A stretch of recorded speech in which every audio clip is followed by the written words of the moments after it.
નીટનો AIR-1 જે suicide કરે છે, ઇવન IIT ગુવાહાટીમાં 75% એટેન્ડન્સ ના હોવાને કારણે પ્રોફેસર સ્ટુડન્ટને એક્ઝામ આપવા માટે બેસવા દેતા નથી, જેના કારણે સ્ટુડન્ટ સુસાઇડ કરે છે IITની અંદર.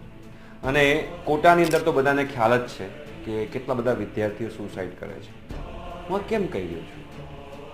કેમ કે અત્યારના જમાનામાં જે આમ કોમ્પિટિશનનો જે માહોલ જનરેટ થયો છે કે IITમાં નહીં જાઓ કે તમે મેડિકલમાં નહીં જાઓ તો તમારું કરિયર બરબાદ છે, તો એ વસ્તુ ખોટી છે.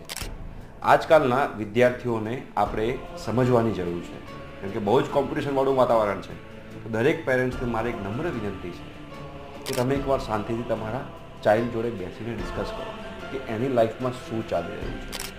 આ એક નાનું ડિસ્કશન એવરી ડેનું એની લાઈફ બનાવી શકે છે અને બચાવી પણ શકે છે.